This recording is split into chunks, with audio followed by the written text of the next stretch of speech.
Episode 64, Season 3 of the Intermission podcast. It's Greg in studio. It's Justin from New York. His last week in New York. He's back. Obviously, we had a bit of a monologue last episode, but Justin, how are we doing? How was the exam season? It's always a grind, but you're through it. How you feeling, my man? Man, the exam season grind, all the students are going to be able to relate to this. It's mentally grinding, physically grinding. It's one of those things where, I mean, for me, I didn't have too bad of an exam week. I had 2 in-person written exams. I had 3 projects. One was a paper. I had a presentation at the end. And it's just something where Monday to Friday, especially when the exam schedule puts you the whole week, you're just nonstop. You're just nonstop on the books. Like you have to find times to kind of like watch a NHL game or something, or get out, maybe play 9 holes in the evening just to break your mind off it. Yeah. But man, like you don't sleep as good because your mind's just active all day, and it just end of the week, it just ends up being get me through the end, and you're not as much of like, okay, here we go, dialed in, and you're just like, get me to the end. I don't know. For me, we had exam Tuesday, Wednesday, so I finished 2 projects before that Tuesday, Wednesday, wrote the 2 exams, had a presentation on Friday midday 1:30. So what we had to do was create a PowerPoint slide on a cryptocurrency and write a 6 to 8 page paper on it as well. So we bang out the paper, get that done first, going to do our presentation slides based on that. We start this thing, we have all day Thursday. We started Wednesday night, got like the outline done. Thursday, we bang out most of it. We wake up Friday morning, we meet in the student center, me and my partner there, guy on my team. And we're just saying like, man, like wish we had a little bit more like detail on what we should do here. Just so we had some more structure to it. So it gets to be like 10:30, 11. My buddy's got to go drive another one of our teammates to the airport. So we were going to break for about 30 minutes. And I'm looking on the school, on our class website, presentation guidelines. I'm like, oh, okay. Okay. I opened this thing up and it's got a full outline and a full setup of how this thing's supposed to cover, what's supposed to cover, and it was just put it in attack mode from there, scrap what we had, and go at this new guideline and outline. Oh my goodness! And it was nonstop right till 1. It was like a 1:15. Finish it, submit it. We go in there, we bang out the presentation. It was phenomenal. It worked out really well. The teacher loved it, so we did get it done, and we got it done well. But just one of those things where you almost miss a rubric or guideline like that, but. Hey, all the students out there, you've been through it. Everyone has one of those situations, but just glad it's over is really all your mind could say when you finish it up. Absolutely. I mean, I always struggle to kind of, after being done 6 years of university, I'm like, I look back, I'm like, if I sat down for any of the exams that I wrote, I would flunk every single one of them. Like there is, there is some practicality to school, and I'm not against the system. I really do think that everyone should go get an education, and everyone, it's a nice, separation in terms of, showing your capabilities, showing your, there's a lot of good things that come with school, but the testing is one that can be definitely debated. I do like that paper presentation style because you do have to, you have to prove your knowledge. You can't just stand up in front of a crowd and talk about something that you don't really know about. I do like that, but the whole 3-hour exam period, I didn't love those at all. But yeah, it's I'm happy you're through it, man. I'm happy that you've got the summer to look forward to. Obviously, the job and lots of golf, and we'll continue banging out daily intermission content. But I will say as well on the pregame show here, Happy Mother's Day. Happy Mother's Day to all the mothers out there. Happy Mother's Day. I know I wouldn't be the person I am today without my mom. And it's always a fun day to celebrate mothers around the world, and obviously social media blows up with everybody showing photos of their mom and even significant others at my age, no, man, it's been a wild weekend in sports. Obviously, we're kind of narrowing it down in the NBA and NHL, which we'll get into. We're going to start off in quarter one with a bit of a miscellaneous quarter here, talking about the PGA Tour, the soccer world with the Premier League and Champions League, and we've got the first major of the tennis circuit just around the corner, about a week away. Then we'll move into the NHL in quarter two, NBA in quarter three. We'll bring it home in the MLB in quarter four. Halftime show. As the guy who kind of maps out and sends the outline to Justin, I didn't include a halftime show. Once we're done quarter two in the NHL, we'll decide maybe if we want to dive into something.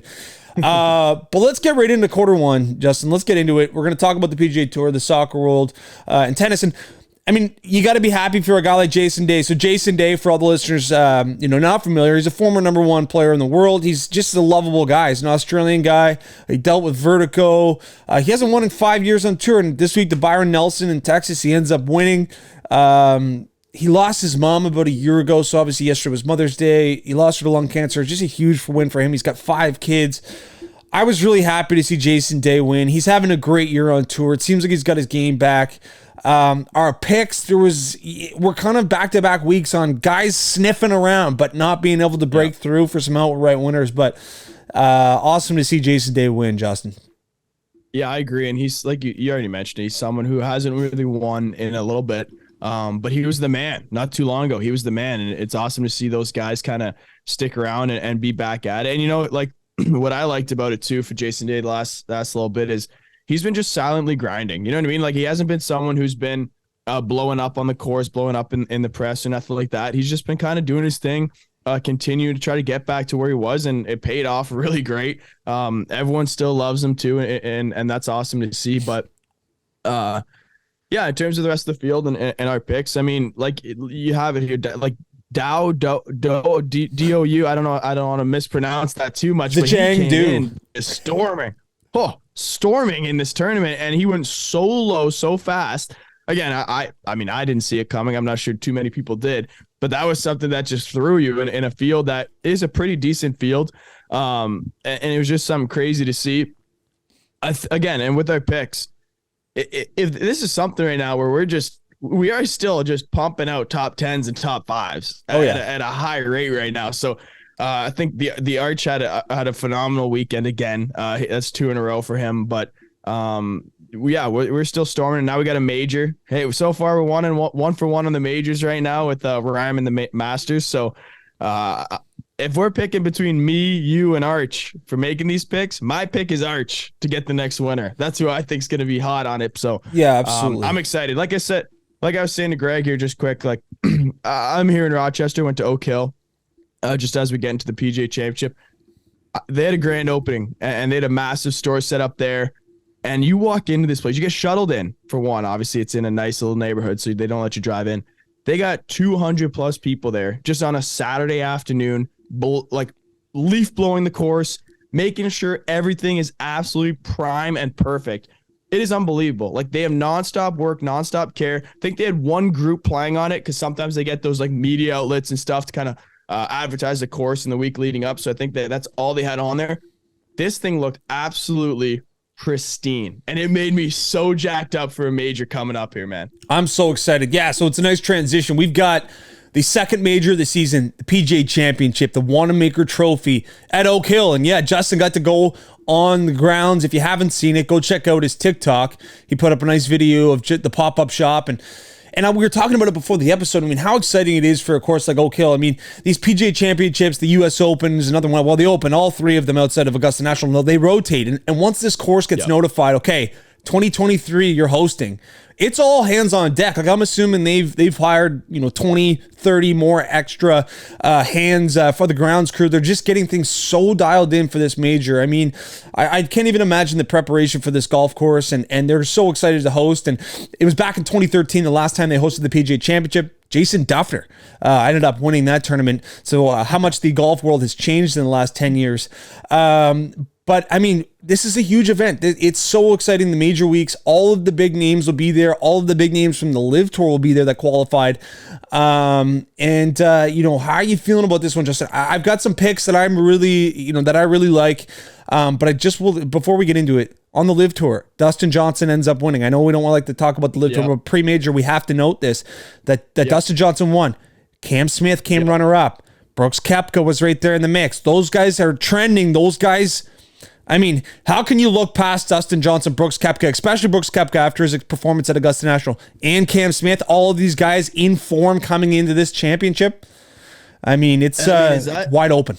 Is that something we're going to learn quick from the Live Tours? Like, we look at going into the Masters and Koepka won. Yep. And like it's we got to remember here though, like the fields in the Live Tour, I know they've gotten better obviously in the last year or so.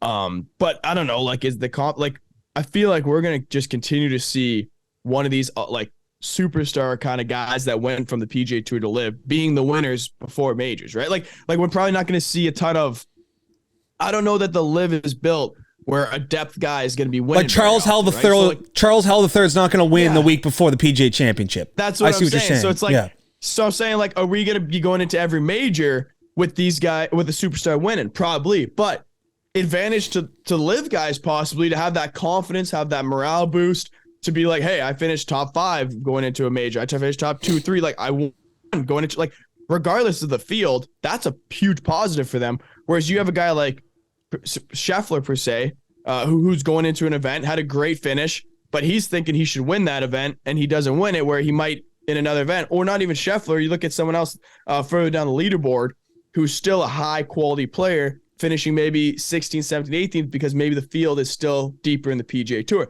Again, might be an advantage for them. I'm not sure I'm fully sold on the live guys coming across and winning majors just at a high rate, but it is something to look out for. Absolutely. No, there's no questions about it. I mean, you can't look past the fact that Dustin Johnson, Brooks Koepka, and Cam Smith are feeling good about their games. I mean, that just for me, that's just like those guys are going to make the cut. Those guys are going to be, kind of in the mix. I would say one of those 3 is certainly going to be there on Sunday. But like you said, Scotty Scheffler had a decent. I mean, he's right there. I mean, he kind of tidies things up down the stretch. Has a better shot even into 18. And he could be, in a playoff with Jason Day. So Scotty Scheffler's a guy as well. He's feeling really good about his game. I'm not looking past Jon Rahm, and we'll see about Rory. But I mean, I guess we'll get into some picks here. These could change. These aren't set in stone. But I'm looking at 3 guys that I certainly will sprinkle a little change on. I like their odds, and I'm going to start things off with a guy by the name of Ricky Fowler. I love Ricky Fowler. He's plus 7,500 this week. He played here in 2013. I think he had a top 20 finish. He's a guy who's trending. He's like Jason Day.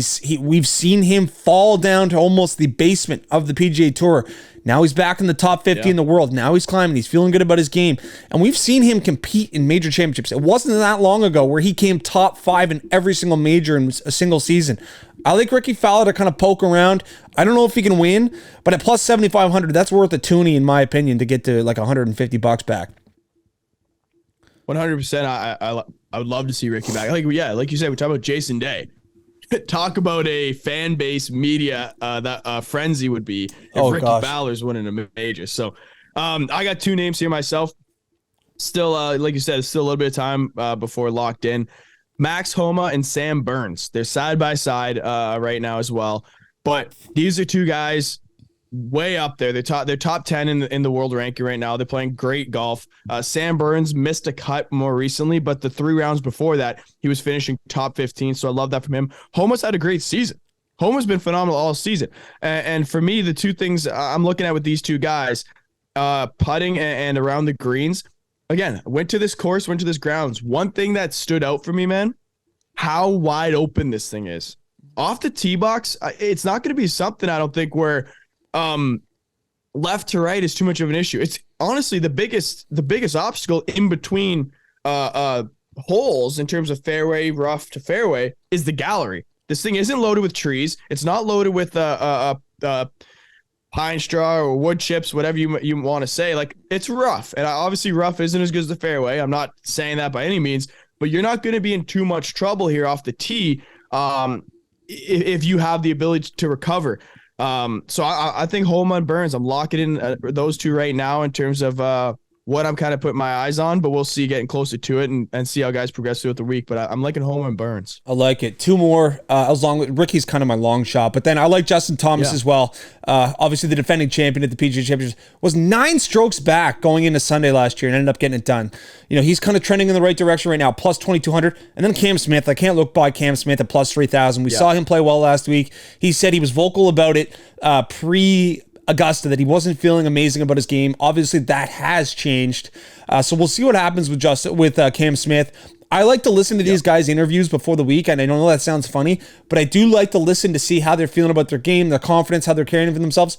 And obviously Jordan Spieth, that's a guy we're going to have to look into. How's his wrist feeling? He backed out of the Byron Nelson, and this is the guy. He could become the fifth or the sixth player ever to win the four majors. So I guess keep an eye on Instagram. We'll be previewing the PGA Championship. We'll give out our best bets on Wednesday.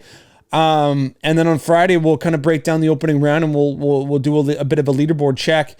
Let's move into the soccer world, Justin. It's how did the Champions League and Premier League go? I mean, what should we be following? What should we be up to date with in the soccer world? Absolutely electric Champions League semifinal first leg. First, obviously, was Man City Real. That's the big one. Like we said in the last one, those two teams are primed to win this whole thing based on who wins this semifinal. And we had a 1-1 first leg in Real Madrid. Absolute, I want to say, chess match of a game in terms of these two teams. I know some soccer fans might not understand the aspects of the low-scoring soccer games, but these are two teams with absolutely phenomenal strikers. Erling Haaland for Man City, Vinicius Jr. for Real Madrid. But these two teams are also primed with unbelievable defenders. And Kyle Walker matching up with Vinny Jr. is an absolute mess. Like, think about the best cornerback going up against the best, like, wide receiver. That's what this kind of game is like. So it's going to be something where you might only see like 3 catches for like 70 yards, but every time the ball is snapped on a passing play, it's a chess match. You know what I mean? Like, that's what this game is. De Bruyne, unbelievable goal to tie the game up where it wasn't looking great for Man City. And I'll remind the non-soccer fans a little bit. It's 2 games, most goals in 2 games wins. So Man City was looking like they're going to lose 1-0. De Bruyne from outside the box, absolute missile. It's, again, equivalent of a absolute 1T bomb from the blue line is basically what happened here to tie this game up. So we go back to Man City here for the next leg. It's going to be another tight one. Man City's obviously a lot more favored being in Manchester for this game. So I think it's going to be Man City. The other game was a blowout in soccer. It was a 2-0 Inter Milan win, but it wasn't looking like it was going to be close. It kind of got on them quick. So that, for me, pretty well seals the deal for Inter Milan moving to the final. For me to think that AC Milan is going to beat a rival like this by 3 goals, I'm not seeing it. So my prediction, Man City, that game's on Wednesday. Man City to the final. Into the final. That's going to be a Champions League final. But we'll see. That Man City Real Madrid game is going to be absolute fireworks because it ends there. That's the thing with soccer. It's 2 legs, most goals. But if we have a tie, we're going to see extra time. We're going to see penalty kicks. It's going to be electric. I love it, man. I love it. So, no, it's exciting. So we got the Champions League final going to be set after this week with Tuesday, Wednesday. So we got a tie. So that Man City Real Madrid game is going to be unreal. Obviously tied. So that whatever the outcome of that next game is, will be the outcome of the series, of the aggregate 2-game series. And then you said, so Inter Milan will have to lose by more than 2 goals. So if it, 3. Yeah. So AC Milan, they'd have to lose a 2-goal lead. So Milan could win 2-1 and Inter Milan still wins. Exactly. Exactly. Yep. So that's going to be exciting for all the football fans, all the soccer fans. And I guess just to close up the quarter here, we've got Roland Garros, the French Open this week. Nadal's been dealing with a hip injury. We know Nadal is just an absolute monster on the clay courts at the French Open. It's almost a lock that he wins when he's playing healthy. So it sounds like he's going to play. Nikola Jokic, obviously another guy we have to watch. He's got the most major wins in men's tennis history. I mean, he's certainly going to be in the mix. And then this young kid, he's the number 1 ranked tennis player in the world, Alcaraz. He's a Spanish guy as well. I'm assuming that he's very, very comfortable on the French court. So he might be a guy, this Alcaraz kid, he might be a guy worth betting on. If his odds are a little bit more juicy than Djokovic and Nadal, he could be a guy to look at to sprinkle. On the women's side, we got Iga Swiatek. She won here last year. She's the number 1 female in the world. And then I want to talk about Jessica Pegula. She's the daughter of the owner of the Sabres and the Bills, and she's the number 3rd ranked women's tennis player in the world. Pretty cool that she's there, and we'll see how she does. But I think Iga Swiatek is going to be the player to beat at the French Open on the women's side. Yeah, just on the men's side, I have a tennis guy. I don't know if you do, but I got a tennis guy, and this guy is a absolute book on tennis. And he's telling me there's 3 guys, if they play, are going to win it. It's obviously Nadal dealing with the injury, but it's Nadal if he plays, it's Djokovic if he plays, and it's Alcaraz. Okay. But with 2 of those guys hurt, he says there's 2 names to maybe take a look at here with those injuries. It's Yannick Sinner Okay. and Holger Run. Okay. Holger Run. RUNE and Sinner, obviously. Those are two guys. You might need to take an extra peek at those two guys to be dark horses with injuries, but that's what I'm getting. That's what I'm being told. Okay, I like it. I mean, we'll go to your tennis guy. I mean, obviously, I'll follow the majors. I'll follow Wimbledon, the U.S. Open, and outside of that, the APT Tour is not high on my radar. But it's the French Open. We know that the Spaniards are going to play well, and we know that Djokovic is going to be there. But I'm happy that I had those three names down because your tennis guy's on them. Yeah. No, we'll see what. Yeah, we'll see what happens. But that's miscellaneous. That's quarter one, folks. And let's move into the NHL in quarter two here, Justin. And we'll start things off by talking about the Ottawa Senators. Obviously, during my monologue, I talked a little bit about what was going on in Ottawa and the disappointment with Ryan Reynolds announcing that he was going to be out on the bid with the Remington Group. I know that Snoop and the Nico Sparks Group have reached out to Ryan Reynolds and said, listen, come on, be a part of our bid. The bids are due, I think, this week for the Ottawa Senators. What do you think about Ryan Reynolds backing out, and how do you see this going? Because I think that that's a big loss for Ottawa. I do think that it's going to help that market a lot if they have a promoter or a kind of a Hollywood face attached to that franchise. Yeah, I agree. And Reynolds, we talked about, was going to be a huge piece of that Canadian icon. Already an owner in sports teams. Again, he's not going to own the whole thing, but just being a face and ambassador there, has so much experience with that and so much success.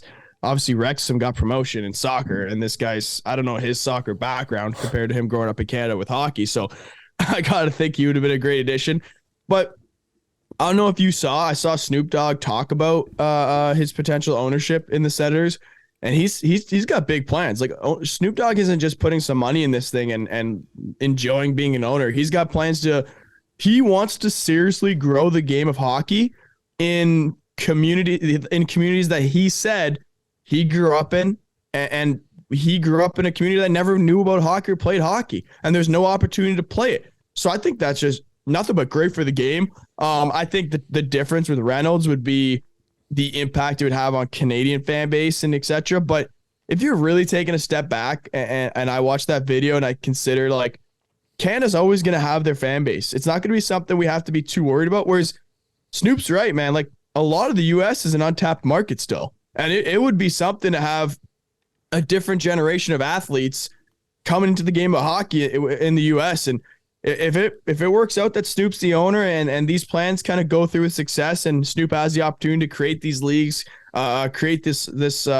new opportunity and marketing for the NHL within the US and these markets that there has been opportunity, man, that's great for the game, great for the Senators. And I think it's a good alternative if you're looking at Reynolds coming out and maybe Snoop Dogg being the owner for sure. I think that Snoop, for the game of hockey and to diversify the game in the different races and demographics that don't have access to the game, like you said, I think Snoop is probably the guy you want. And like you said, Canadians are always going to watch hockey. It's the different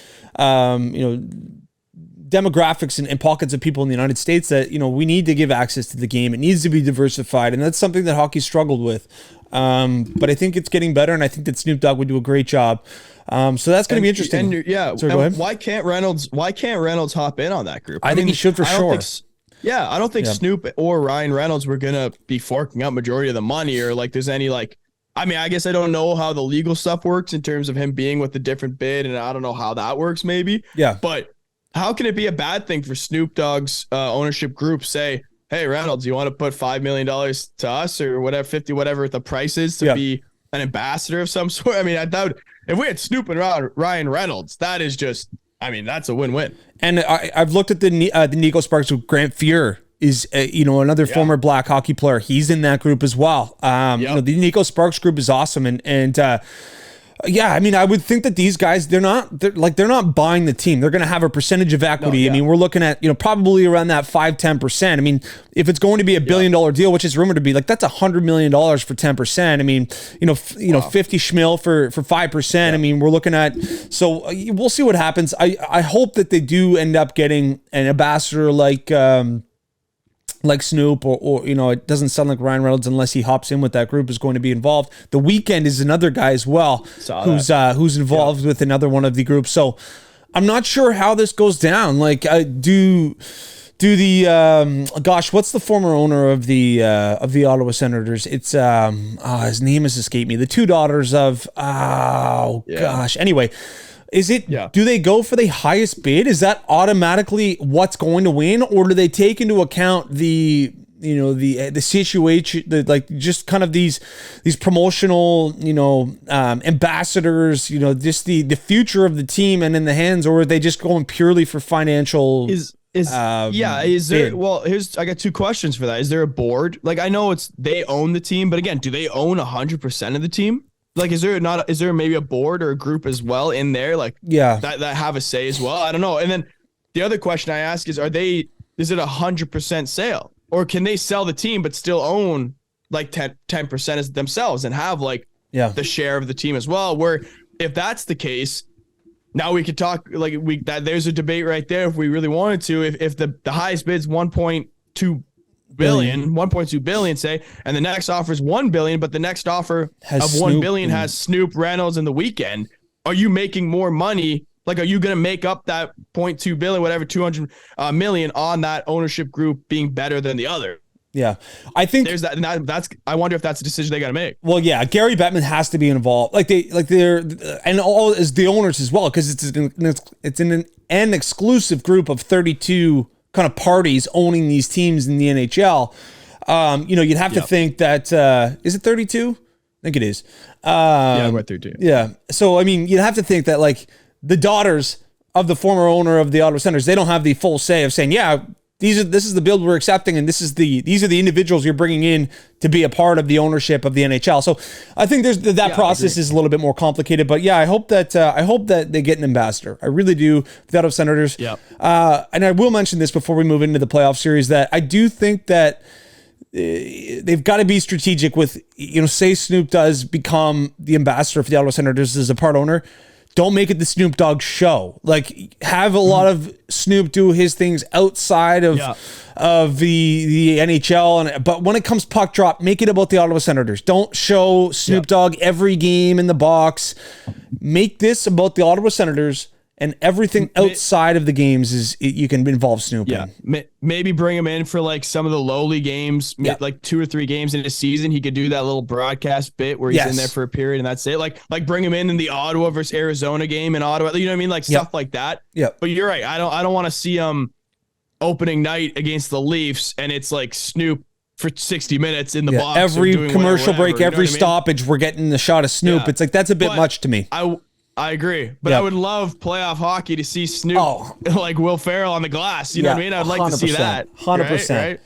I think it's exciting time for Ottawa Senators fans, and we'll see what happens on that front. But let's move in to the NHL playoffs, because we've got we've got the Eastern Conference final set, and we were waiting on the Eastern Conference finals. Just one team. We've got a Game 7 tonight, but the Florida Panthers take care of the Toronto Maple Leafs in Game 5. I mean, OT, Nick Cousins goes down. You got Gudis go. Is there a little interference in that play? Who knows? He toe drags, puts it in kind of banks it in off Joseph Wall. Bobrovsky has 50 saves. He just didn't get a lot from the Toronto big guns. The Panthers stay hot. I mean, what'd you see from this series, Justin? First things first, because it's on my head. I'm not thrilled with it. NHL is that's my game. Obviously, I play hockey myself, and the NHL is my game. What are you thinking, and what do you think Bettman's thinking when the conference finals are going to be Vegas, either Seattle or Dallas, Panthers, and Carolina? And that means you could have had Leafs Rangers, you could have had Edmonton Avalanche, you could have had Edmonton Dallas or something like that. And now we're sitting near Vegas, possibly Seattle, Panthers, and Carolina. Like I'm going to watch it either way. I'm an NHL guy. Yeah. But like the what ifs that we just insane. It sucks for sure. But I mean, I don't know how much you can do about it. I am a little displeased because I think that goal from Morgan Rielly does change the heartbeat of the game. I think that went in the net. I think we can all agree that was a goal. I agree. I was surprised that they brought that back. I thought there was a few penalties throughout the game as well, and I don't want to make excuses for the Toronto Maple Leafs, but that hit from Sam Bennett on Morgan Rielly, that was clearly interference. He took a huge lick out of him. But yeah, I mean, in terms of the compelling storylines in the NHL were dwindling down into teams that you really didn't expect to make it this far. But you can't take anything away from the Florida Panthers. They are playing amazing hockey right now, and they are on a heater. They've caught lightning in a bottle. Yeah. They're the 8th seed, and they will meet the Carolina Hurricanes in the conference finals. But we could talk about the Toronto Maple Leafs, what went wrong, and we can right now. But if you want to hear what Justin and I would do if we were Kyle Dubas, or if we were hired after Kyle Dubas was fired, go check it out on YouTube. It'll be on probably later today, if not tomorrow morning. The General Fanager, we're going to start breaking down what we would do in the off seasons if we were on the management team of the Toronto Maple Leafs. But you need more at Austin Matthews, Mitch Marner, and John Tavares in the grand scheme of things, man. You need more out of those guys. Yeah, for sure. And I mean, I think one name comes to mind, and it's Bobrovsky, man. Like 50 saves on 52 shots. Yep. It's hard for me not to say that he carried Florida, because I mean they had a lot of great offensive production from like Verhaeghe. Obviously Tkachuk kept rolling. Montour has been great in this playoffs, but this series for me was Bobrovsky. Like these were fairly low scoring games the whole time, and Leafs had a lot of great opportunity. Obviously their firepower is their offense. Bobrovsky, man, it just shows time and time again, no matter when or where he is in through the regular season, when it comes playoff time, he's going to be a factor. And that's what Florida's got right now. They have a hot goalie who's been there before with a team that just plays such a hard-nosed, fast game of hockey. And it's something the Leafs just couldn't match. The Leafs didn't have the goaltending to match, and they didn't have, it seemed like, the intensity, which is crazy, but that's a part of the game, and Florida's loving this run. They are on a historic run right now through the first 2 rounds. Yeah. This time and space, it just goes down so much in the playoffs, and I found that that's just something that Mitch Marner and Austin Matthews struggled to do, is find time and space, and we know how deadly those players are when you give them time and space. But they just couldn't find it in the playoffs. And Austin Matthews, for example, he did have a couple quality shots, I found, like in game 5. Like he did have, a few good opportunities. But in regard to, what we see from that guy in the regular season, didn't see much of it. Yeah. And I know Mitch Marner had the points maybe to back it up, but I don't think he had as a big impact on the game as he probably could. But no, we'll get into it on YouTube for a YouTube video. We'll chop it up and give you some previews for Instagram and TikTok. But we're really going to dive into this Toronto Maple Leafs team and what we see, what could help them out moving forward, because they are, as much as we hate to say it, they're probably the most captivating team in the National Hockey League. They've got the biggest fan base, and they just can't get it done year after year. So the Maple Leafs are out. The Florida Panthers will move on to take on the Carolina Hurricanes, which we'll get into. But let's move into this next series. The Seattle Kraken, they've stayed alive, Justin. We've got Game 7 tonight, but they had a big Game 6 win. Ottinger, he's just been riding the roller coaster. He was pulled after 18 shots on goal. He had 4 goals against. The Kraken double up the Stars at home 6-3. Game 7 tonight. I'm assuming you go Ottinger. You can't go Wedgwood. Yeah. Do the Kraken have the ability? Are we going to have an all-expansion Western Conference final? How are you seeing this Game 7 is going to go tonight? So, again, it's been the way the whole playoffs has gone. When you beat a team pretty soundly, you're going to get beat pretty soundly in return. So I'm pretty hesitant to say that I love Seattle, which I do love Seattle, but it's in Dallas. Ottinger kind of got a wake-up call here with this game, and he's had a couple of them, I think, already. Yep. I think I'm gonna go Dallas. It's a part of hockey where, answering after a big loss is something that's not that hard to do. It's something that kind of helps you a lot of the times when you kind of get that stunner of a loss. It's when you blow a team out, it tends to be a lot easier for the team that got blown out to get up for that next game than for yourself, because you got it in your head, man, those guys weren't as good as us. They couldn't handle us. They're not able to skate with us. Every shot we have goes in when you score 6, right? Like, and those aren't realistic things when you're playing in the second round of the NHL playoffs in Game 7 against a team with Dallas's experience. That locker room in Dallas is going to be so dialed. Might not be a lot of chatter leading up to this Game 7, because every single guy in that room has something to answer for from last game. For that reason, I'm taking Dallas. I think the big part of this is going to be Dallas is going to score first because of how that game went, and they're going to want to make a statement early. And when Dallas gets on the scoreboard early, I think they're a different team here, especially in Game 7. I'm going to go with Dallas. I'm going to say 4-2 game with an empty net for Dallas. Okay. I like it. I'm on Dallas as well.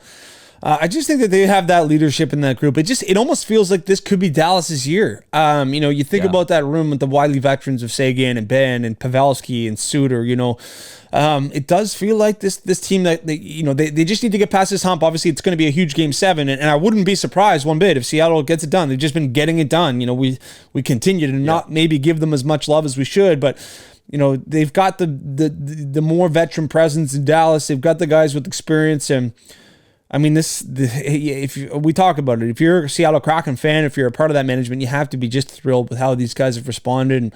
I do want to talk about Tolvanen for a minute. Like, what were the Nashville Predators thinking about waiving that guy midway through the season? He's been fantastic. He pops up. I don't know how many points he has in the playoffs. 8. Around that number, but 3 points in Game 6, and Eli Tolvanen is a guy that I think Nashville's probably smacking themselves going, what the heck were we thinking here?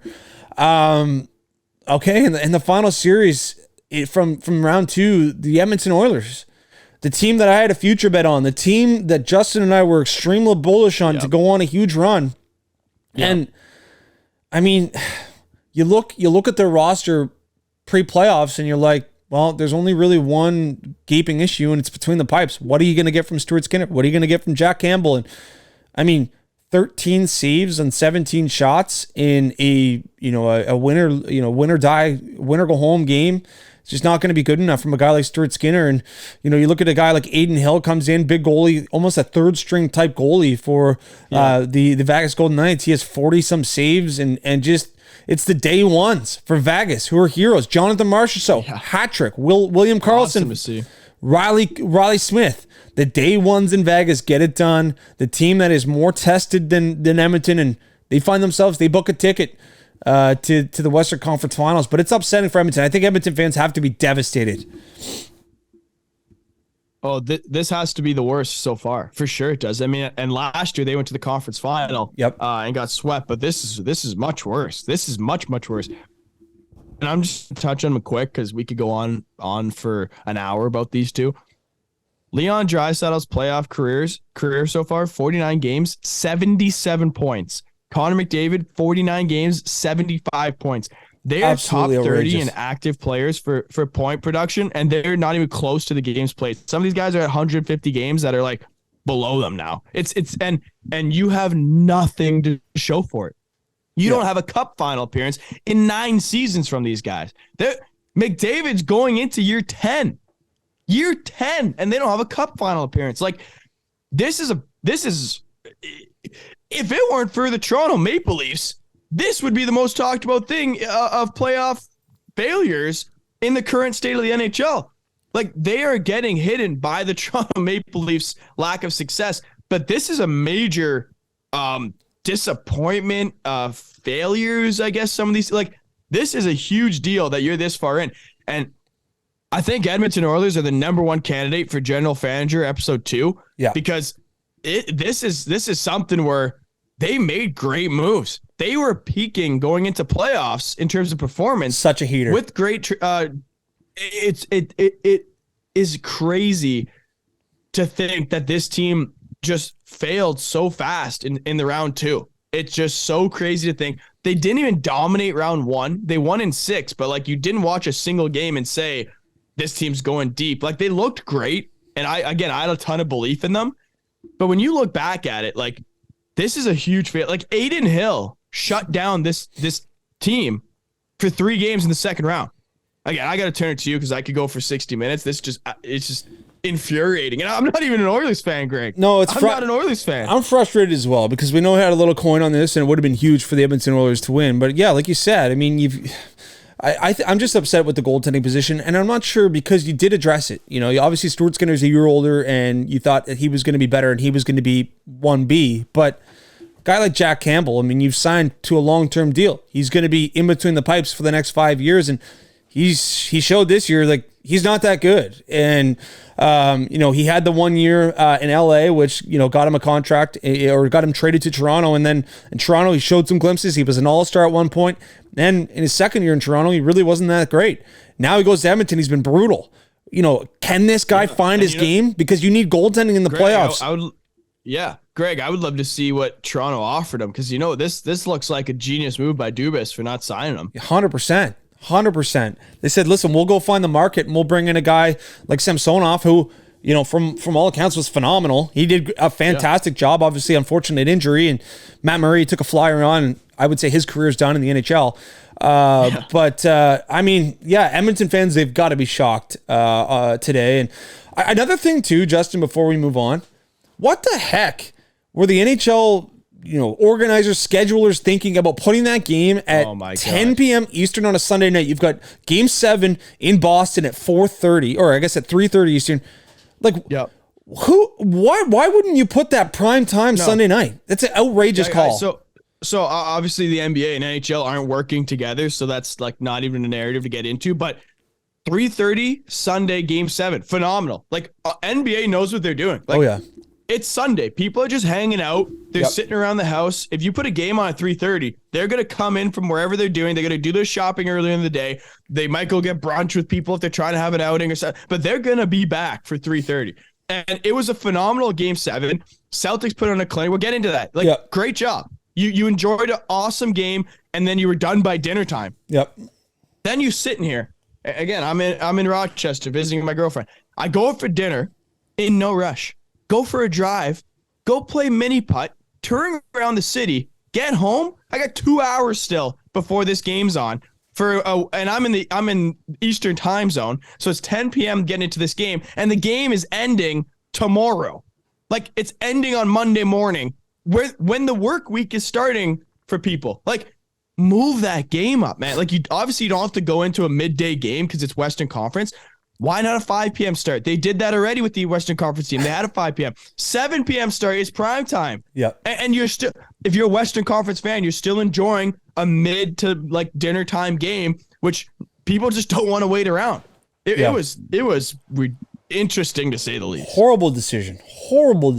And I caught the very beginning of it, but that's late for me, man. Like that, it's at an 11 p.m. start, and I've got the week ahead. So, like you said, you could have easily found a little bit of a time slot that was more ideal for people on a Sunday to watch hockey. But the Edmonton Oilers, we'll get into it. We'll do probably an episode 2 of the Fanager.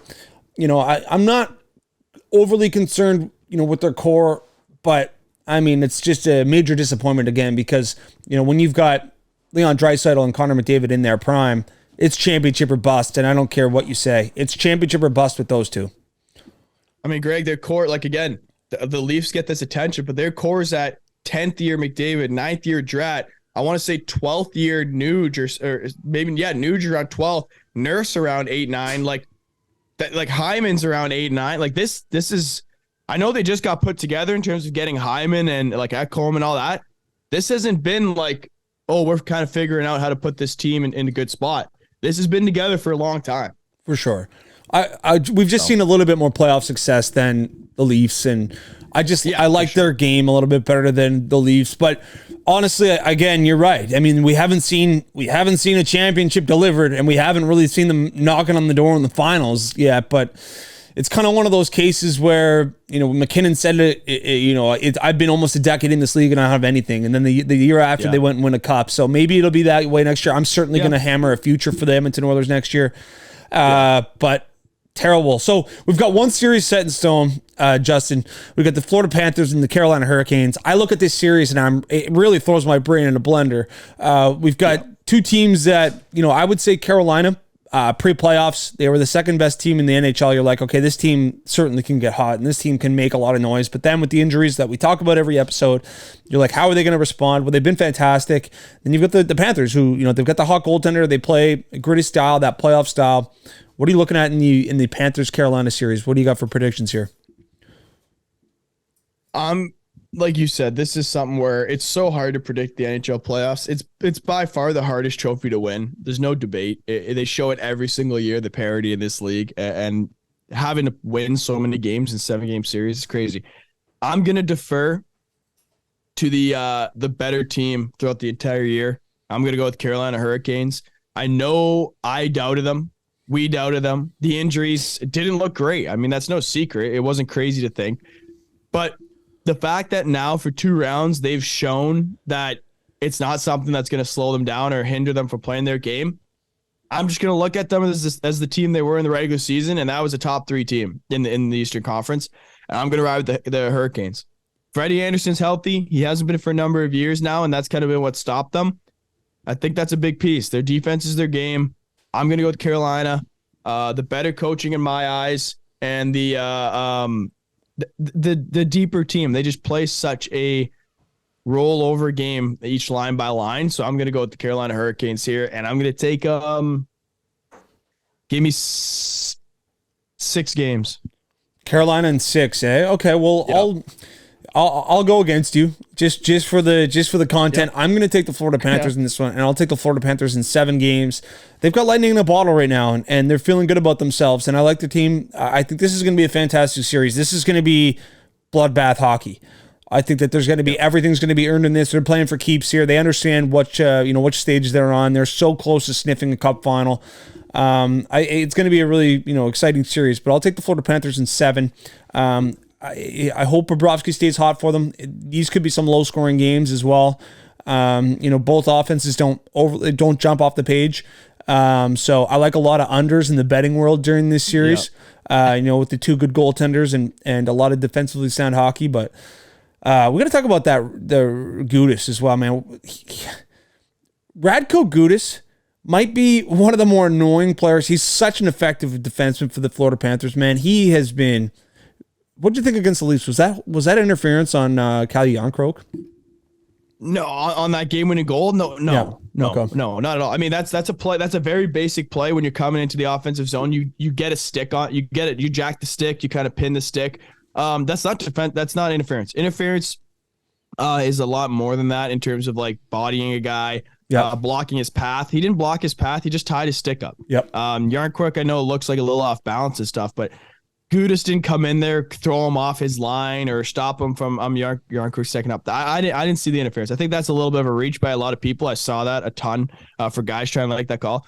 But Gudas' game is well suited for the playoffs, and he's a great part of this Florida team that plays so well offensively that he brings a lot of toughness, a lot of steady defensive play back there. And he's another guy who's been around the league a long time. 100%. Kind of knows his role and plays his role really well. And I feel as if you're playing against him, you're taking note that he's on the ice because he can get you, I don't know if I really loved him yelling in Joseph Wall's face after the series was over, but nevertheless, that Florida Panthers team is going to be fun to watch. And we've got a great Eastern Conference final. I think, obviously they're 2 teams that we didn't expect, and there probably could be some more, With that, go ahead. With that being said, Greg, we're going to the conference finals here. Obviously, we still have to wait on Seattle, Dallas. Who would you say are maybe your top 2, 3? I don't know how many you have in mind, even 1 for Conn Smythe leader right now. I mean, obviously it matters who wins, but even 1 from each team. Like, who do you think is something to look at right now as we go into the conference finals for Conn Smythe? Yeah, for me right now, I would have to say for the Florida Panthers, it's Sergei Bobrovsky. He's just been so phenomenal after taking over in Game 3 from Alex Lyon. I think he's been the cornerstone piece, the separation piece for the Florida Panthers. You could maybe throw in Matthew Tkachuk, but I think that he's been a little bit quiet. So. He's been a little quieter on the offensive side in the last few games. I think he is playing with a bit of a hand injury. I look at the Carolina Hurricanes, and it's Brent Burns for me. I mean, that pivotal game, that second period shot in Game 5 to really, take the air out of the balloon, in New Jersey. I think Brent Burns has been phenomenal. I'm not sure if he's talked about it enough. I don't even know if he's getting enough flowers, but he's been, probably the biggest piece for me for Carolina. That's Slavin too for Carolina. He's so hard to get by. He rides under the radar. You could maybe throw Aho in that mix as well. But I guess out of those 2 teams, who do you think are leading in the Conn Smythe? Yeah, I'm going to say right now the leader for Florida is Tkachuk, obviously being 5th in points, and 3 of the guys leading them are on Edmonton. So right now it's Hintz and Tkachuk for leading playoffs in points. But I think you hit it on the head. I think going forward, it's going to have to come from Bobrovsky. So I could see Bobrovsky like passing him, if you might say, right, for Florida's Conn Smythe.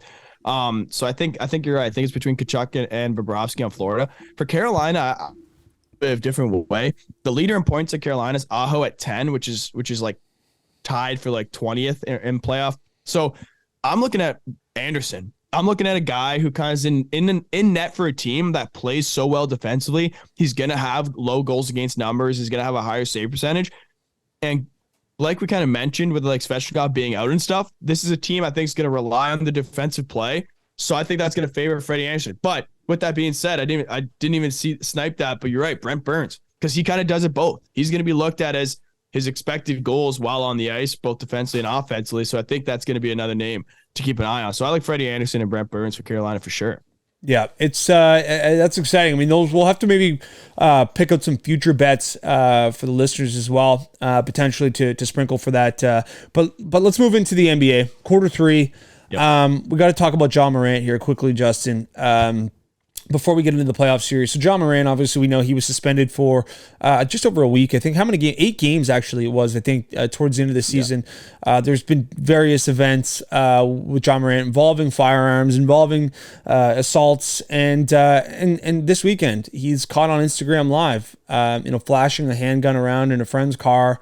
The Memphis Grizzlies released a statement saying that they will be, he'll be facing some disciplinary action for a guy, too, that came back after his suspension this year, and he talked about going to counseling, and he talked about being a better human being, and he talked about, just being a little reckless outside of the NBA. It's pretty disappointing to see this from a guy like Ja Morant. It's really a tough scene, and I don't know if it goes to the people that he's hanging out with, the people that he's surrounding himself with outside of basketball, but it's not a good look. It's not a good look. It seems soft, doesn't it? Don't you think it seems soft? Like, I mean, he's getting in trouble. It's a crime. It's getting him suspended.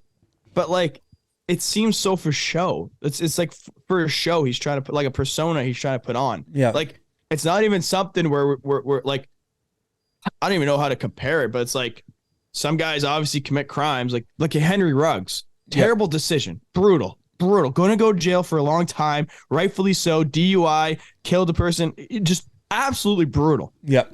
And then Morant is just making these silly small decisions to flash a gun around, and he's not doing anything with it, which thank God he's not hurting anyone. I'll say that. Yep. Thank God. But like, it's like he wants to be doing this. Like, I like to think that, like, it's not even like it's a bad decision. It's like he's intentionally making this bad decision. It's so strange to even like compare it or like analyze it, because it just makes no sense. It's mind blowing, really, for a guy who is just so talented and is one of the younger faces of the NBA and has done such great things with this Memphis Grizzlies team. I mean, they've had just phenomenal years in back-to-back seasons, but I mean, I think you're really worried about a guy like Ja Morant, and I think that he does need help. I don't know what that looks like, and I don't know. And I know it's, some people are probably going to listen to this and sound like it's just a gun, and he's just kind of, but it's not. I mean, you're a professional athlete making, millions of dollars, and if you want it to be or not, you're a role model for a lot of young citizens, and two, I think it would be, one thing if he was just dancing around with the gun, but he was, it's rumored that a situation, and this hasn't gone anywhere either, that there was a high school basketball player at his house and kind of hit him in the face accidentally. And he went in the house and grabbed a gun and was threatening a high school player with a gun. Ridiculous. And so it's a horrible situation, Justin. It really is. And what do you know about this? I'm trying to think through it as I'm reading it. So I just pulled it up. He signed a 5-year deal, 194 million. He lost out on the All NBA, so he lost another 40 million there because it would have went up. Yeah. But is there, like, this contract hasn't started yet? I don't know. Is there any like rules? Is there any like in writing if you have problems with the law before this starts? Like is there anything that could be in jeopardy? Like, it hasn't started yet. I would think that if you are conducting the way he is outside of the basketball world, I could see this contract being void, and that's worrisome for a guy like this. And man, what are you thinking? What are you thinking? Like he was only on a rookie deal so far. Like if this thing gets voided, this guy made like 3 years money on a rookie deal and just gave away $200 million. Like I would be shocked. I know we haven't seen much of it for these pro sports. It's kind of amazing. That's a separate conversation to have. How many guys break the law and don't get like punishment on their contract as much. But like, I just don't understand how you write a guy up for $200 million to be the face of your franchise. And this guy could commit crimes and etc. and just get paid and no jeopardy to his contract. Maybe I'm wrong. Maybe there's more to it. Obviously, I don't know, which I'm sure there is, but just stunning to me that this guy is just able to do these things and the contract's just going to be paid. It's obnoxious, but we'll see what happens to John Morant. And we'll see what disciplinary he faces. He already had an 8-game suspension. We'll see what happens now with him flashing a gun around in his buddy's car. Let's move into the playoff series because we do have the conference final set. Let's talk about the Lakers and Golden State for a second here. Obviously, the Lakers get by in 6 games. Man, the Golden State Warriors really weren't that fantastic this season. We know about their terrible road play, which ended up inevitably being something that haunted them in the playoffs as well. Klay Thompson, 3 of 19 in Game 6, not good enough. They just couldn't really get their big guns all performing in one game. You'd have a game from Klay, and you'd have a game from Steph. You need everybody going. Obviously, the Lakers, Anthony Davis, that situation with the wheelchair was obnoxious, but he had an okay game. LeBron, fantastic game. The Lakers move on to the conference finals. I don't foresee them having an overly competitive series with the Denver Nuggets, but they're moving on. And did you see anything from the Golden State? Obviously, it was a fun series to watch LeBron versus Klay or LeBron versus Steph, but I thought it was overall a little underwhelming. Yeah, I agree. I mean, I got to give a lot of credit to Steph Curry. I'm not saying this as if like he's done or this is the last we're going to see of Steph Curry, which is by far this is far from the truth. But this guy is almost feel like a year now, a full year, I'd say. Obviously, he had a lot more help in last year's playoffs, but no, even last year's playoffs, it was the Steph Curry show. Like he brought them to that ring 100%. And this year during the season, like there's been obviously guys in and out with injuries, and this playoff run, Klay's not what he used to be to that degree, and Draymond's obviously far from what he was. There's no Iguodala, there's no Kevin Durant. And this guy remains that rock for Golden State. Again, we talk about Dirk Nowitzki and what he was for the Mavericks. Steph Curry is a day one Golden State Warrior and has just been an absolute stalemate and a steal, honestly, for the Golden State in that draft pick and exactly what you want from a pick. So I give a lot of credit to Steph Curry. I've become more and more of a fan of Steph Curry every season that goes by, even in the situation like this where they lose, because he just is an absolute dominant piece. He had a 50-point game in the playoffs. He's been over 30 a bunch.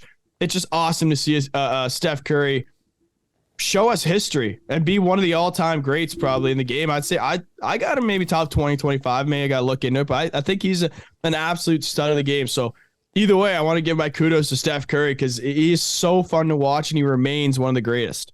100%. No, he did everything he could, and I love Steph as well. I mean, he changed the game. He's the best 3-point shooter in the history of the game. Even when he handles the ball, when Steph's feeling it, he's got to be one of the more electrifying players to watch, no doubt about it. But they're out, and the Lakers are moving on. And last night we'll talk about the Game 7, Boston versus Philadelphia. Miami Heat take care of the Knicks.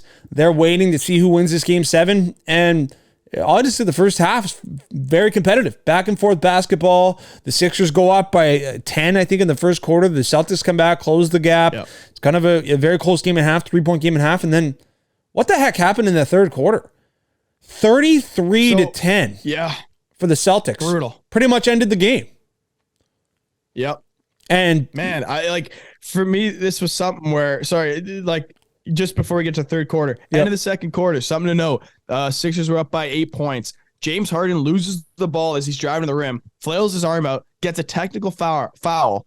Celtics hit both free throws. They get the ball back, hit the 2, get one stop, hit another 2, and all of a sudden it's a 2-point game. That for me going into the half was absolutely massive because Celtics were able to just come back from 8 points, basically on 2 possessions really, and go into the half up by 2 at the end. But I think that was a huge swing going into, like you said, the third quarter where they just absolutely dominated. We've got to come up with our like TSN turning point, like maybe like the DI deciding factor.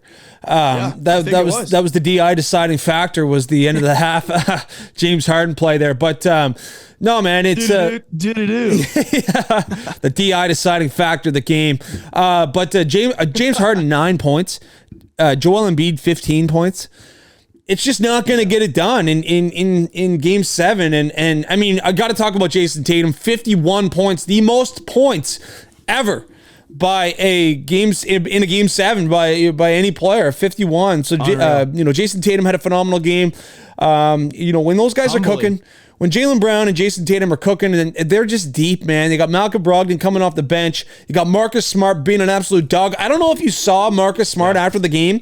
He wears a full-on like NHL chest piece on his Under Armour for drawing charges. It's hilarious. Like you look at Sid, and Sid's got the shoulder pads and like his Under Armour. He's got a full-on chest pad under his jersey for drawing. Committed to it. Just committed to it. Absolute dog. But you love to see it from the Celtics. Justin, we called 7 games. We both felt it. And the Celtics are moving on to take on the Miami Heat. Let's move into these conference final series. Okay. I don't think either of these series are going to be overly competitive. I think that the Celtics are going to take care of the Heat quickly, and I think the Nuggets are going to take care of the Lakers quickly. But I'll let you get into the predictions here first. Okay, so I don't disagree with you a ton. I think the Celtics Miami Heat one, I'm right on with you. I'm gonna take, for me, it's gonna be Celtics, and I'm gonna say 5 games, and I'm gonna say because I think the flame for the Heat has to go out eventually, and I think this is where it ends. I think unbelievable storyline, unbelievable to see Jimmy Butler do what he's been doing, but he even showed he slowed down substantially in that second round. This wasn't the Jimmy Butler carrying the Heat series against the Knicks, and the Knicks had their own troubles. They had Julius Randle just not showing up in the same way. They rely on their defense a lot, which didn't really impress in that second round. And I just think the Celtics do what the Heat do, but at a much, much higher rate, defensively especially. And then they have a better superstar in Jason Tatum. I'm going to take them in 5 games, maybe 6, but I'm going to take them in 5. I can see a sweep here, but I'm going to take them in 5. But yeah, like I said, I think the matchup works better. I think they have more depth for Celtics. If we want to stay on this series, what are you taking? I mean, you're a Celtics guy. Are you taking them in 3? I can see you taking them in 3 with being a Celtics guy, but what are you thinking?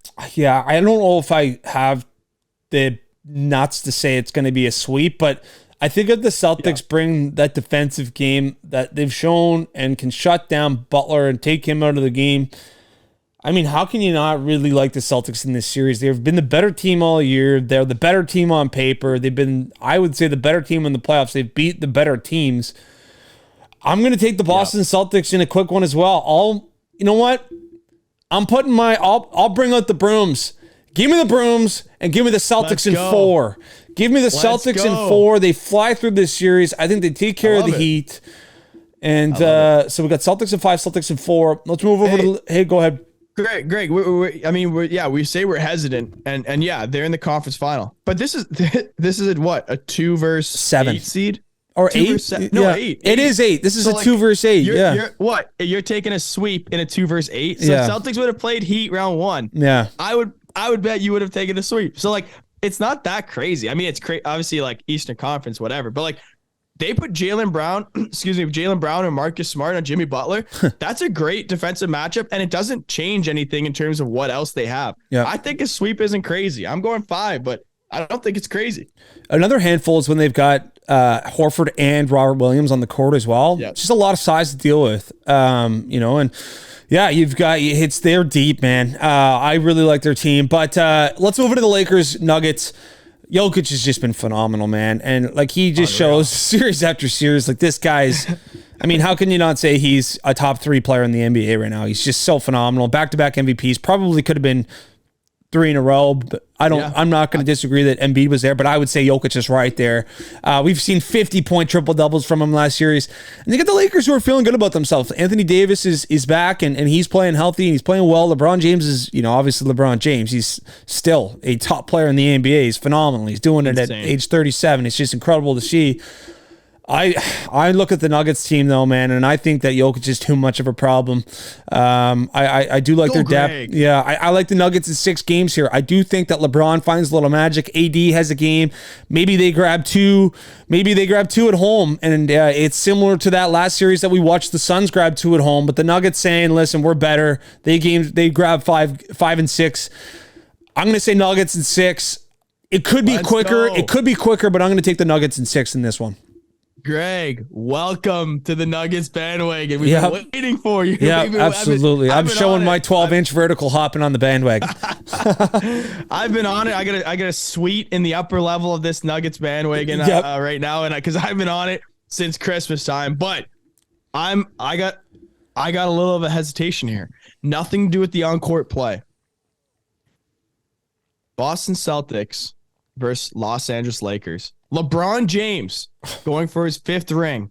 Jason Tatum and the young dynasty to be against the great historic franchise.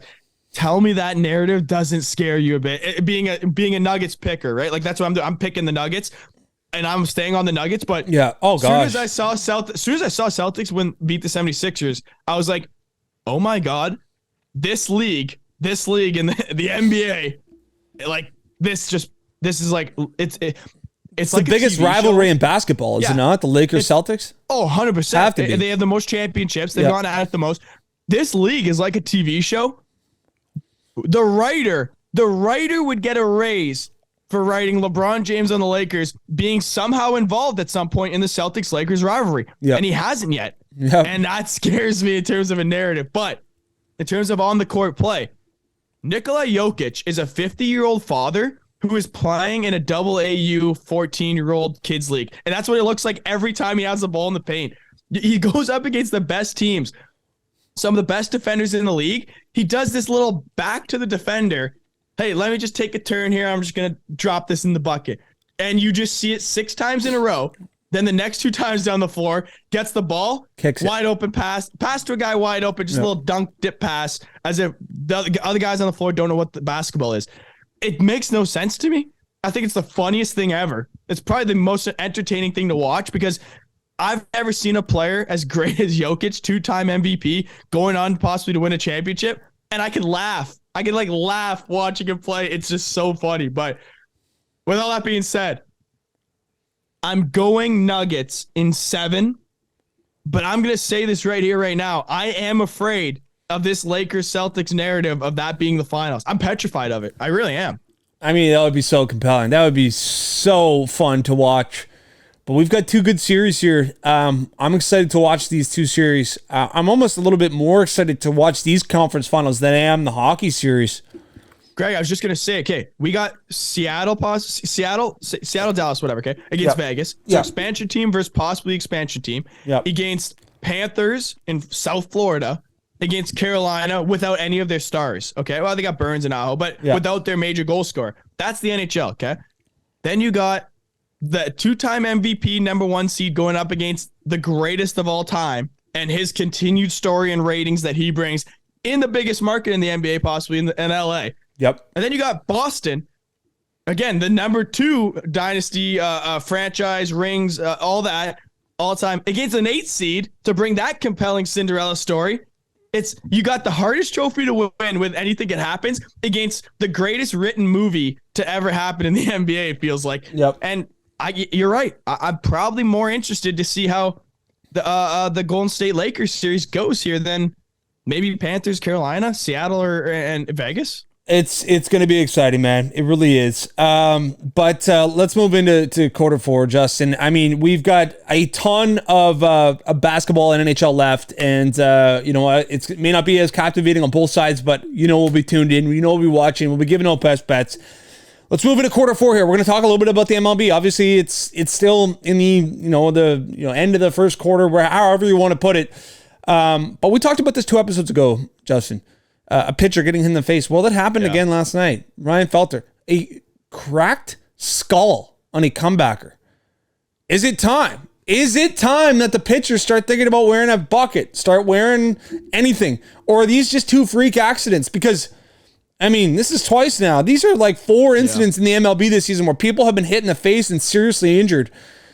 I don't know. I mean, we see the MLB changing almost faster than any other professional game. Is it time for these guys to suit up? Like, what are you thinking here? Or is this just a complete freak accident? No, for sure. And I just want to say, I'm going to talk about this quick. Remind me, I went to a AAA baseball game here in Rochester. Remind me, just as soon as we're done this, I want to talk about what you just said about the game. The automated umpires there in AAA, so, right? A bunch of it. So we'll get into it next. But in terms of the pitcher getting hit, man. Yeah. I still think they're freak accidents. I really do. We don't see it every day. That's when it becomes a big issue. But still, this is hard to watch. These are massive injuries. But I wonder, they're not going to wear helmets. I can't see them wearing helmets. I wouldn't like them to wear helmets. But here's what I wonder: like, without the baseball hat becoming giant, is there no way to have like maybe a plate system, something on the head at least, where if a ball is coming, maybe it becomes instinctual to kind of dip that crown of the head down where you have protection on there. Again, I don't know. Maybe it sounds dumb. The balls are coming back so fast. Yeah. I don't know. I can't see them wearing a face mask or nothing like that. Not remove whether or not they should. Do you see that ever happening? Do you? I don't know. I have no idea. I don't know which direction, because if we see what happens, like obviously Feltner, croc skull, major concussions. Like what happens if he dies on the mound there? I know. I mean, if he dies, it's gonna be an immediate change. Yeah, like in that offseason, it would be. You're right. I mean, yeah, we're looking at a cracked skull. We're looking at major injuries, probably not returning this season, twice in the last few weeks. What about the in the home run derby? With that, with the that device that they put out, the pitching net. I mean, that brings up some issues about ball in play. Obviously. Exactly. Yeah. But here's what I struggle with, and the ball's coming up faster because they're hitting they're stronger athletes. They're throwing it faster, but like the pitcher's the same distance away. They're hitting the ball from the same line of where the pitcher's been pitching forever. Like I just have trouble to think that like it's going to be a reoccurring. This is an evolution of the game. Yeah. But I wonder is the evolution factor how hard these pitchers getting hit where now they're actually like cracking skulls and stuff. Like maybe they've gotten hit before and it's like that's a bruise, maybe a concussion, which still aren't ideal. Don't get me wrong. But like now we're breaking skulls and jaws and everything because they're hitting it so hard, which I could see that. But I just can't imagine a world where I'm watching an MLB game and you got 32-year-old Verlander standing there with a mask on. But I guess the NHL's evolved. The NHL had no helmets. Now they have helmets. Now they have visors. So, like, I guess we've seen it in sports. It's just something that I can't picture. But something's got to be done. You can't have these guys. They're standing in the line of fire. Yeah. Well, think about telling your grandfather that there'd be a robot behind the plate instead of an umpire. For sure. Things change, and I'm not sure if that's going to be a big change. But talk about it a little bit. Obviously, you went to Rochester game. You saw a AAA game, and I know that they've implemented the automated umps. What was that like as a fan? What is that like? What does that look like? Okay, automated umpire, unbelievable. I love it. This is how they do it, though. Obviously, you hear them talk about these things, but you don't necessarily know how it's set up. And I didn't know going to this game. How it works, at least right now in AAA, and where we're at with it is. You get 3 challenges a game. So 3 times in a game, they didn't make it clear. They said that either the pitcher, batter, or catcher had to challenge it. I guess I don't know why it's not the manager. I think what they're trying to focus on is it has to happen rapidly, the challenge. So then like they can't be in the dugout like checking to know for sure and then challenge it. So I think that's a factor. Anyways, you immediately have to challenge it. So as soon as the pitch hits the catcher, as soon as the ump goes strike or ball, you have to challenge it right away. What happens then is on the Jumbotron, which is electric when it happens. So the challenge comes in. They go, the pitch is being challenged for a review. Everyone turns to the Jumbotron. This thing was in the outfield. So all the players turn to look at the outfield. It goes pitch under review. Shows like the backstop of the mound, the home plate with the grid, right? The strike zone grid. And it shows the ball coming in from the mound, doing its movement and where it hits on that grid. It stops, if it's on the grid, it stops outside the grid, whatever, and shows the distance it missed, maybe, whatever it is. Like if it's on, shows it, says on the screen, strike, ball, all done, continue the game from now it being changed to a ball or a strike. If it's correct, if you challenged the ball and it's a strike, you get all 3 still. Yeah. If you miss it, you're now down to 2, et cetera, et cetera. So I loved it because it wasn't something where like they're only using automated umpires. It wasn't something where like a ball's being called and like they're getting a call in that, hey, that was wrong, change it. Like it's only something you got to use the challenge with. And we've seen it in all other sports. It's pretty electric. And it only happened 3 times last game. There wasn't many that they were like arguing for. And it was pretty electric to kind of like look up at the thing and be like, where did this pitch go? And it was, I think the umpires were right for 2 of them, and one was a successful challenge. So it's the same technology that they use like in tennis, for example. Like if a tennis ball is out or in and they challenge, you could see. Yeah. Which they've had this technology for over 10 years. Like I remember watching, like in my high school days, watching an MLB game just with the player box, just on the website. Like I forget what they call it, but they need that in the NHL as well. We move back to the Morgan Rielly goal. Where's the puck compared to the line? Let's go upstairs and look at this view. Like they have the technology in soccer. They use it in soccer. Like it's crazy. You can't tell me that they can't have an audio system that they hear the whistle. Yep. And then wherever the puck is, they stop the frame. Yep. Whistle comes in, stop the frame on video. Then they have that machine that goes along the goal line. Yep. Goal or no goal. Exactly. Like, it's it could be very quick, and they need that technology in the NHL. I'm sure that will be talked about during the offseason, just due to the fact that we saw it. But yeah, I mean, I think I like the idea of an automated ump. I mean, we talk about it all game. Like obviously, I've been on both sides of this. I know the human error aspect and different umpires call games differently, whereas if pitchers are going to be okay, they understand that they're going to be a little bit more favorable to the left side of the box.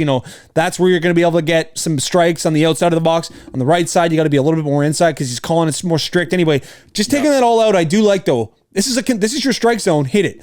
I do like that idea.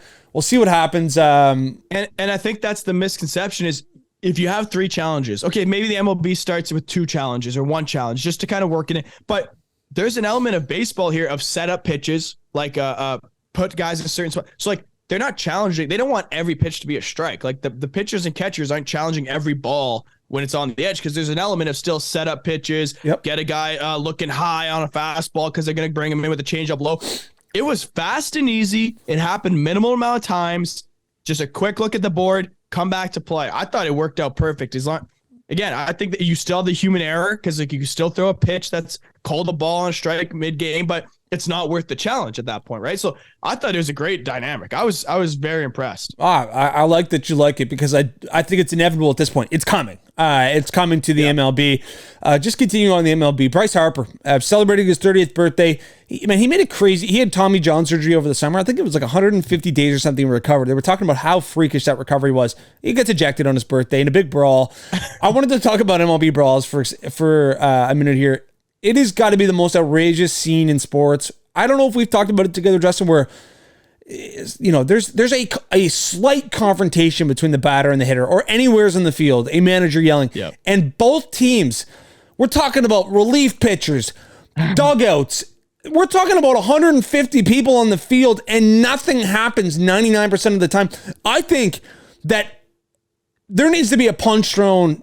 If you're gonna leave the dugout, it's because anyway, you've got to throw at least one punch. Anyway, I do find it hilarious, but it's just such a big pause in the game for nothing to happen. And obviously too, we see maybe once a year where there's actually a nice exchange, nice heated exchange. But I mean, it was obviously Bryce Harper is going to be serving a 1-game suspension.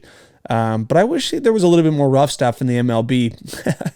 Yeah, I mean, it's obviously something where they don't want it in. So I think that's the big dynamic is that they get suspended pretty good if they do it. So I think that's a problem because NHL, I mean, it was just a 5-minute penalty and you're back in the game. Now sometimes it could be a little bit more, obviously with nurse instigating all that stuff. But I think baseball would be electric. Can you imagine just Bryce Harper gets hit with a pitch on his birthday and he's just pitch, we're going. And they're just left to it. And it's just them two in the middle of the baseball field, just absolutely going at it. And the umpires are waiting, kind of NHL, they're waiting for them to finish and then they get in there.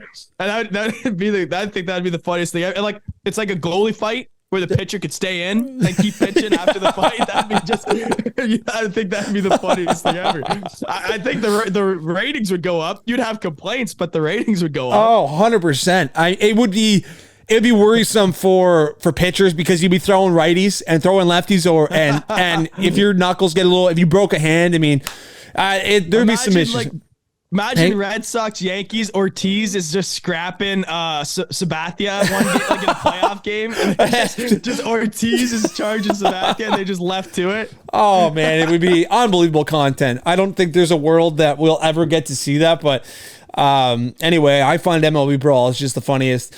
Just kind of continuing on in the MLB, Justin. The Blue Jays, huge series against the Braves. Talked about it. Anthopoulos in town with his Braves.